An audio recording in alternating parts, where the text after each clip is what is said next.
The red umbrella wasn't in the pawn shop and there was no one at the register. I came in and left. I didn't feel like waiting to see if they had somehow kept the umbrella. I wasn't feeling like being in close contact with anyone, especially a mortal.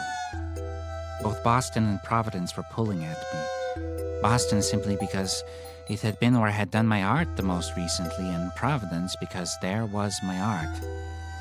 Now every time I sat near someone who looked out blankly, I thought of Dracula and his powers of, what did he call it, navigation.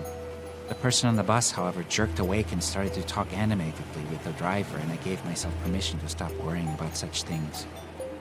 How could Dracula inhabit the originator? Could he not inhabit us too? Perhaps that is part of what he told us, that Baba Yaginya had created him as a weapon against him. Perhaps this was it. He struck the first blow, and Agatha, her other disciple, struck the next, though perhaps not the last. I suppose I should give myself credit. I helped by killing Gree. Gree, who sought for me to be closer to Agatha, and Gree, who would have supposedly brought me away from her. It was a contrary belief in his ability to manipulate or to simply be a friend. My benefactor had been the reason for my departure, but what did he have to do with Gree? I had had a fight of sorts with Agatha. I was feeling useless, was resenting my involvement. So I followed my benefactor all the way to the islands called the Azores.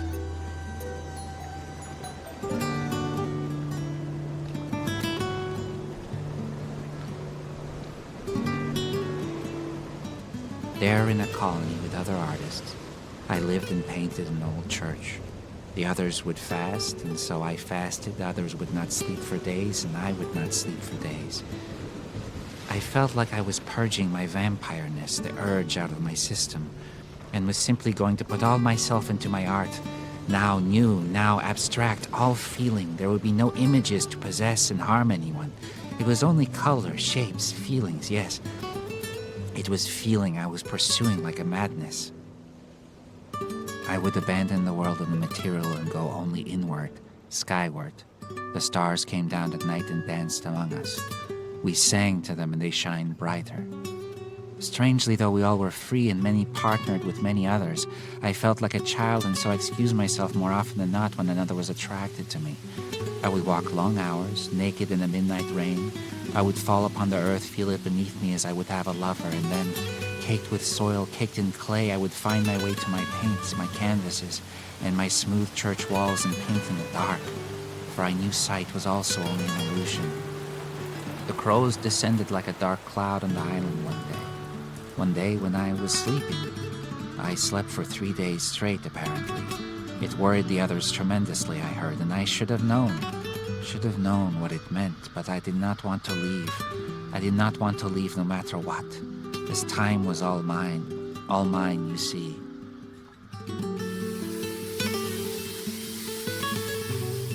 It was almost spring in Providence when I arrived. The trees were in resurrection. The year past seemed to have been a dream. I ached to see the little bunnies, but knew it would make me think of Agatha. Of Bunny, yes, but now I wanted so much to talk to my sister, to give her my assurance of my gratitude, to bow in my humility, to ask for forgiveness as well. What was there to forgive except everything? What crimes need forgiveness except those that alter the course of another's entire life? Any crime else is forgotten as circumstance.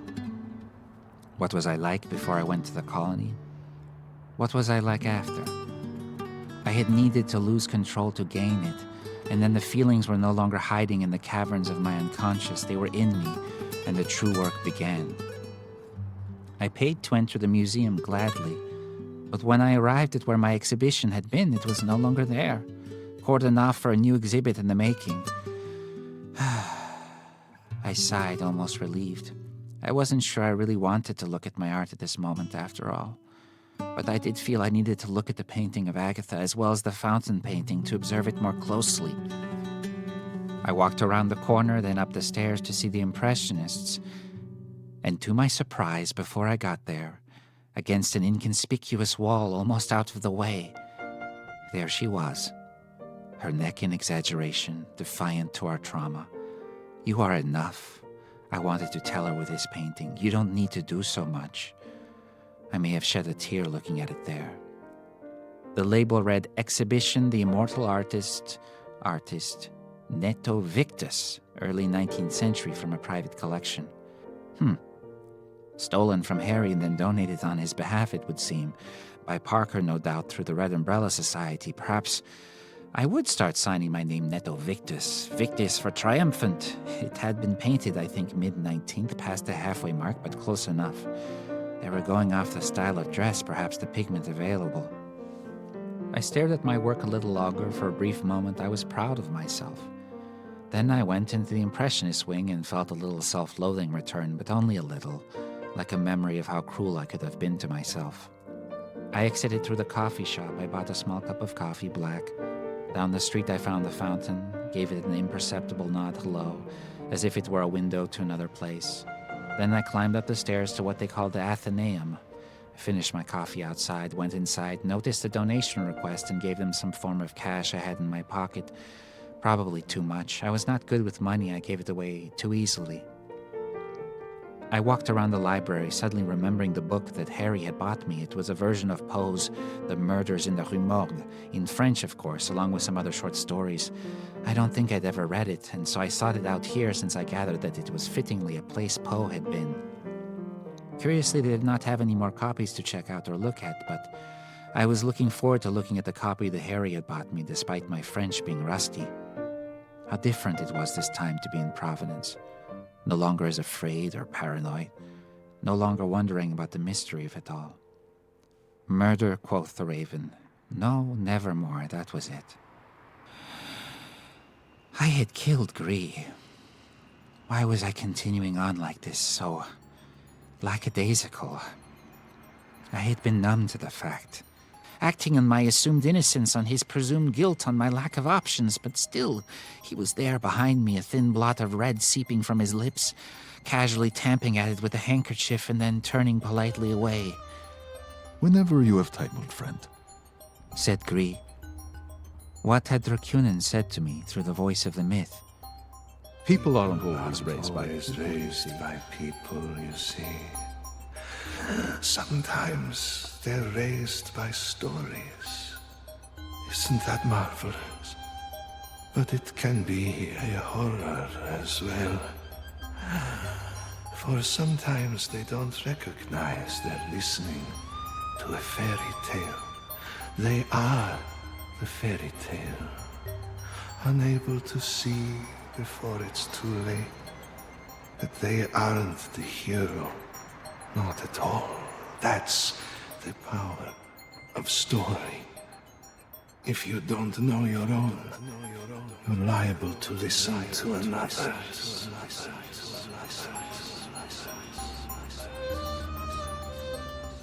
What had he meant by that? Was it to me or to him? Was it necessary in taking control of him? I needed answers. I could go to see Lucy and Nino. I wasn't quite ready, but I could, but also I didn't know where they were. Lucy told me they needed a little time, that she would reach out. Harry was in London, most likely. Still, I wasn't too worried about him, although I knew he had a lot to process. Where was Simon again? With his grandmother, I think he said. He was going to try to patch things up. Where was she again? New York, I think. Yes, I remember now. He gave me the name of a cafe. I could leave a note on the community board for him. It was all coming back to me. It was lonely without Bunny. Without Harry as well, to be frank. I had gotten used to company. Or rather, I'd frittered away at the cloak I wore to isolate myself from the world. My shoulders felt bare. I thought of my hand on Harry's shoulder at the fountain and hungered strangely for touch. Just a tenderness, nothing major, just a grounding. I watched a gondola and a couple go by on the river. I didn't remember that they had this in Providence. I walked down to a silver donut sculpture like something an alien would create, and looked through it as if, again, through a portal to another dimension. Agatha, I said in my mind, I will find a way. I promise. There was no reason for me to go back to Woonsocket. I'd plenty of cash, still had a fake ID even thanks to Harry. I looked through my pink bunny backpack and took out my sunglasses. My leather boots had some wear but were more comfortable than ever before. I had my cotton shirt from the Amazon inside my bag as a change of clothes and wore my brown university t-shirt under my peacoat, which endured with more than a few tears in the inner lining. The wolf. It had been him. I failed to see the sense in him. He seemed so erudite and thoughtful, but could he not just be a monster? Monstrosity is not one thing, but simply a conduit to somewhere else, a dark matter, a portal to an abyss, calling, beckoning with a gravitational pull that smiled on innocence and malevolence alike. The thought made my mind go at ease a little. I was not good. Gree was not evil. I was not evil. Gree was not good. We simply had collided, and I was alive and must forgive that I simply wanted to survive. But then so did they. At what cost? I sat in the round Providence train station, not very full of people, and waited for my train for a good amount of time. But it felt like it was going by fast.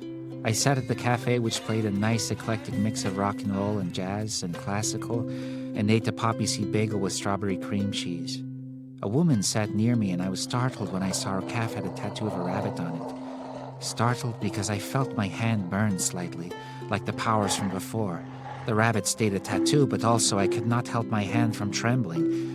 The image of the sword, the umbrella-handled blade, and the feeling of the thrust, the feeling of pushing through Gree's chest cavity like a violation, a disgusting. I got up in a hurry and ran to the bathroom, but just as I got to the toilet, I no longer felt my need to throw up. I looked in the toilet bowl at the color of water, which had none, and I suddenly had to reckon with the idea that Agatha may never come back, or perhaps like Balkis she would not like to.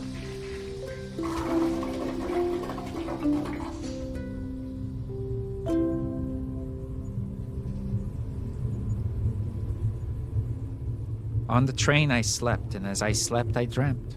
Simply, Gree was sitting on the train across from me. He was reading a newspaper. On it were only drawings, little rabbits that were animated and jumping from one side of the page to the other. Amusing, isn't it? I bought it for the children, said Gree. The children? You mean in the tomb? Yes, who else? They have a right to smile even if we cannot see their faces, don't you think? I did not want to do it. Kill you, I mean, Gree. Oh, that's all right. All's fair in love and sometimes war, but mostly love. But you know, I lied to you. But your sister, she lied to me. You know, although perhaps I see now that she lied to herself. I was serving the master, him, the originator, but she was serving someone as well, despite her not being around. She was not honest with me, that is all I am saying. Perhaps if she had been more transparent, I would have. But no. It would have ended up the same. Anyway, all that matters now is the children. I hope you have not forgotten them. Simon? Yes. Him as well. They are indistinguishable from the place they come from. If you seek to challenge the tomb, you must create something better. Only what is better than everlasting life? Without it, there is very little chance. What better chance at redemption? At that, Gree crumpled his newspaper. I saw the little bunny swallowed in a crumpled black hole in his hands. He took my gaze. I saw his, though this time it was different. It was a pure black, followed by pure white, almost an absence of anything. His wound in his chest as well was a light, and it came at me fast. At that I woke, the sun blinding me through the train window. I heard the conductor.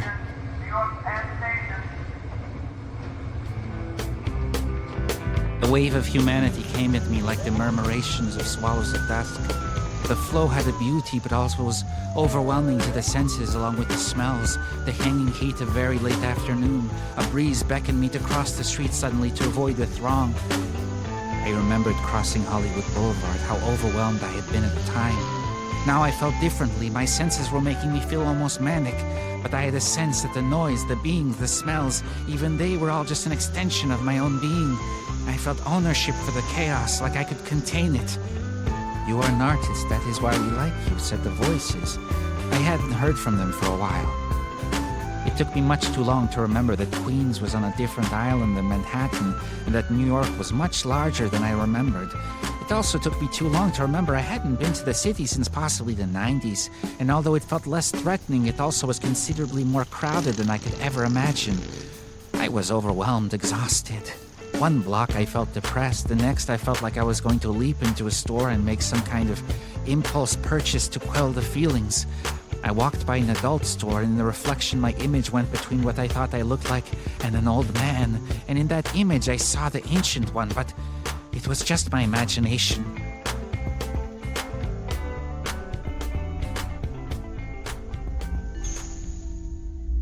Lucy came back into my mind, and also Dracula.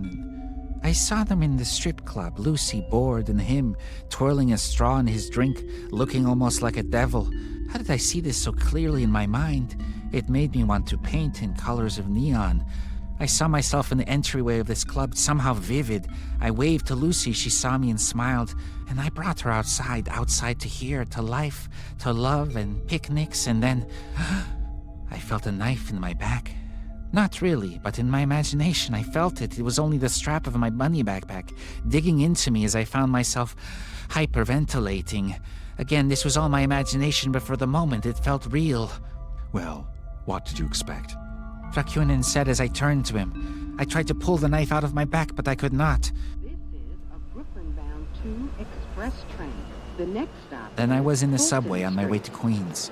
A young woman was drawing across from me. She smiled and seemed to be drawing me, maybe. "You're okay," said the voices. "Try not to worry." "I know," I responded. "We could have stayed with the fountain, you know." "I know," I responded, "but we didn't. Because we trust you." "Thanks," I said to the voices. Which were myself, of course. Stand clear of the closing doors, please.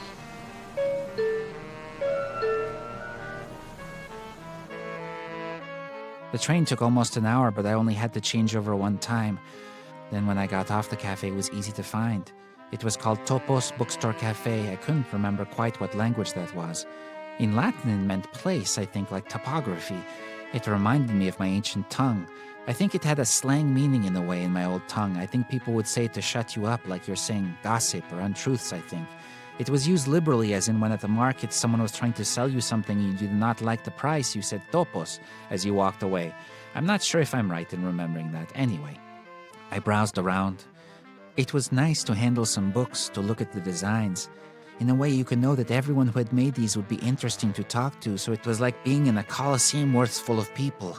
The smell of coffee was soothing, though I thought perhaps I did not need any more stimulation. Where was I going to sleep tonight? Damn it, I hadn't thought about the fact that I didn't have a credit card, and this was New York City. Ah, well. I didn't leave a note for Simon. There was a community board of sorts, but something told me that if I waited outside, I would see him eventually. This was dangerous, this kind of thinking, the predictive energy, the eye. I saw it in Agatha sometimes, but with me around, she would turn it off. Could she tell the future? Was the future decided? I don't think either one of us knew. With Agatha returned and now gone, my mind wanted to reconnect with his energy somehow, to revisit it. I turned to face the cafe again. I needed to ground myself. Topos, I said out loud. It's time, said a new voice I didn't recognize. Neto? I turned, and there Simon was. Hello, Simon, I said to him, and for a moment I did not recognize the sound of my own voice.